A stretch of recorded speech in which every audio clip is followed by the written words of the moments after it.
courtroom was silent, too silent.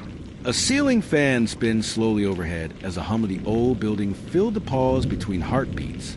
At the defense table sat Andre Moore, a 17-year-old black honors student with trembling hands and eyes that had aged 5 years in the last 5 months. Across from him, the prosecutor adjusted his expensive tie, the color of dried blood. He grinned faintly. "I'd like to call our final witness, Detective Raymond Carr." A ripple passed through the courtroom. Carr, a respected veteran detective, walked with purpose, broad, white, confident. He had led dozens of high-profile convictions. He also happened to be Andre's godfather, or at least he had been, 6 months earlier. Andre was walking home from volunteering at the local youth center when he found the flashing lights. Mrs. Tucker, the neighborhood baker, had been murdered, stabbed in her own kitchen. Detective Carr arrived fast. Too fast. "Andre Moore," he said sternly, hand hovering near his holster. "You were seen near the scene." Andre blinked. I lived next door." But that didn't matter. Within 24 hours, the narrative had been spun. Andre had argued with Mrs. Tucker weeks prior over a missing payment for a birthday cake. A neighbor saw a dark figure running from the house. Andre had been in the wrong place, wrong time, while also being the right kind of suspect. The knife? No fingerprints. No DNA, but car press on anyway. Now, back to the courtroom. Andre's public defender had done her best, but the jury looked exhausted and convinced. They'd seen enough newsreels and courtroom sketches. A hoodie, a criminal record for skateboarding in the mall. Enough to make the image stick. Now it was all up to Carr. He placed a hand on the Bible, swore to tell the truth, and sat down. "What was your impression of the suspect, Andre Moore?" the prosecutor asked. Carr's voice was flat. "I've known him since he was 5. Smart kid, but something changed."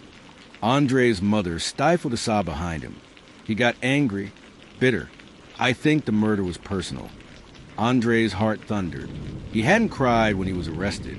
Hadn't cried when he spent 2 nights in county lockup. But now, listening to the man he'd once called Uncle Ray, he felt the first tear burn down his cheek. Then it happened. "Permission to cross-examine," said the voice. Not of the public defender, but a new one. Kara Bennett, an independent legal analyst and friend of Andre's late father, stood up. She'd been quietly watching from the gallery for days. Her eyes sharp, notebook fuller than anyone else's. The judge raised an eyebrow. "Are you even on this case?" "I have new evidence," she said calmly, and a court order signed by Judge Mayfield. Gasps. The prosecutor turned beet red. "This is irregular." The judge held up a hand. "Proceed." Kara stepped forward and pulled up an enlarged crime scene photo. It showed the knife and a faint smudge on the kitchen tile. "Detective Carr," she said slowly, "can you explain why this partial shoe print was never entered into evidence?" Carr blinked. "I didn't think it was relevant." "Because you thought it matched Andre's sneakers?" Carr nodded. "Yes." "Interesting," Kara said, sliding a shoe into an evidence bag and holding it up. "Because it doesn't. It matches these boots, size 11.5. You wear that size, don't you, detective?" The courtroom sucked in a collective breath. Carr hesitated. "That's circumstantial." "And yet," Kara said, pulling out another document, "you were off duty that day, and you never disclosed that Mrs. Tucker recently changed her will." Carr's face paled. "She left $20,000 to a youth center Andre volunteers at." Kara continued. "But she left you nothing, despite knowing you for 20 years. Care to explain why?" Sweat rolled down Carr's brow. It clicked. The motive, the opportunity, the proximity. The real killer was the one with the badge. The one who framed a kid because it was easy, because it was believable. The judge leaned forward, furious. "Is this true, detective?" Carr stood up suddenly. He was there. Maybe they planned it together." Kara's voice was calm. "Then why is there security footage showing you at the scene 2 hours before the 911 call?" "That footage, by the way, was lost during evidence review until I got it from the original store camera." Carr froze. Power flipped. In a blink, the courtroom turned on him. The same officers who laughed in the back now shifted in their seats. The jury stared, open-mouthed. Even the prosecutor stepped away, like the air had changed. "Detective Carr," the judge said gravely, "you're under investigation for evidence tampering and obstruction of justice." Bailiff escorted him out.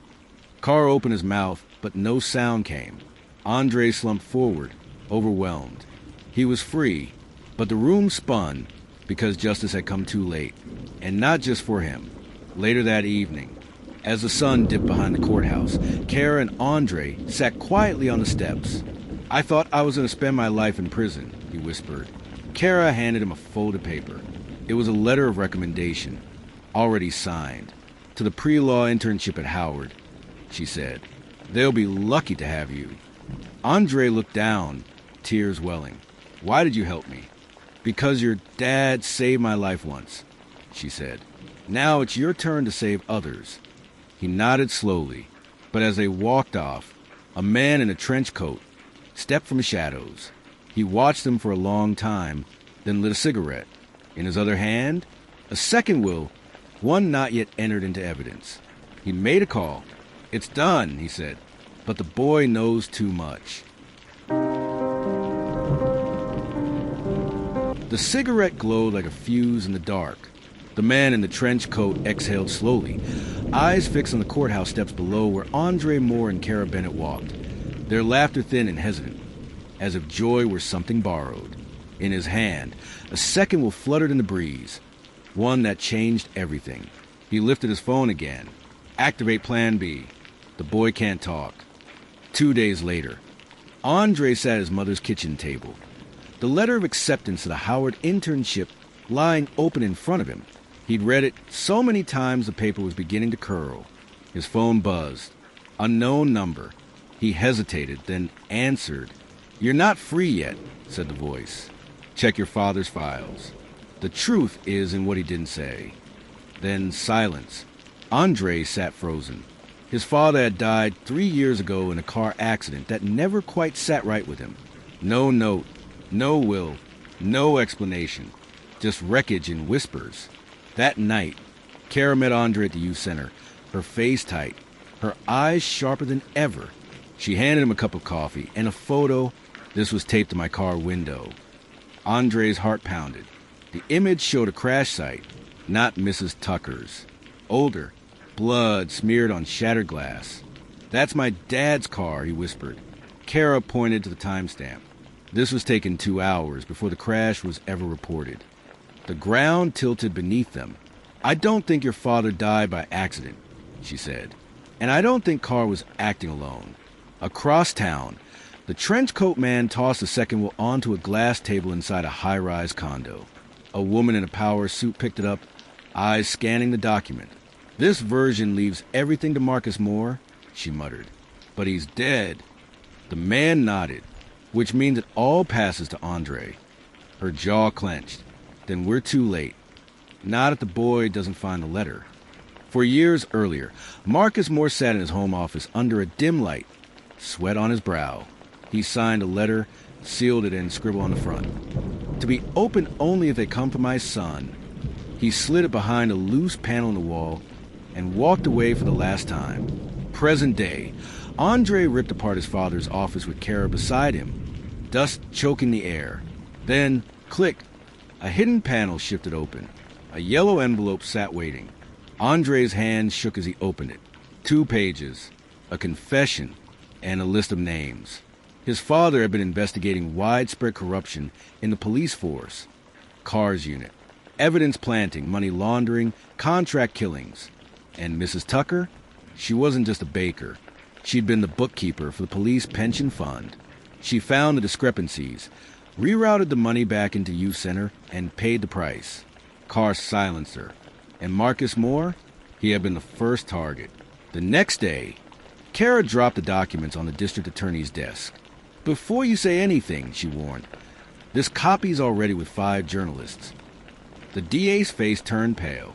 If this is real, half the city's police brass is compromised. "Then clean house," Kara said, "or we will." Meanwhile, Andre walked to school like a ghost. People stared. Some apologized. Some didn't. A cop car slowed beside him. The officer inside stared, then drove off. Andre's gut twisted. It wasn't over. That night, his mother's window shattered. A brick clattered to the floor, wrapped in a photo of Kara. A red X marked her face. Andre didn't need to ask. They were coming for her next. But Kara was ahead of them, in a dimly lit parking garage. She handed a file folder to a reporter from the Herald. The letter, the names, the second will. This proves Andre inherited the estate, she said, and that his father was murdered for it. The reporter's hands trembled. This could topple half the department. Kara stared him down. That's the idea. Back at the condo, the trenchcoat man turned on the TV. The news flashed. DA to launch corruption probe into Detective Raymond Carr's unit. He crushed his cigarette into the table, picked up a walkie. Phase 2. Burn the files. Bring me the boy. But Andre had made up his mind. No more running. Outside the courthouse, he met Kara. This time, not as a defendant, but as a witness. We expose everything, he said. For my dad, for Mrs. Tucker, for every name on that list. Kara nodded. Then let's do it. They climbed the steps together. But across the street, hidden inside a plain white van, a scope followed Andre's every move. A voice whispered, target in sight, finger on the trigger, breath held, and then glass shattered, screams. A single shot rang out. To be continued. No. If you thought Andre was safe, think again. In part 2, a man with a broken badge. Secrets spill, bullets fly, and legacies are tested. Like, share and subscribe, because the truth isn't done talking.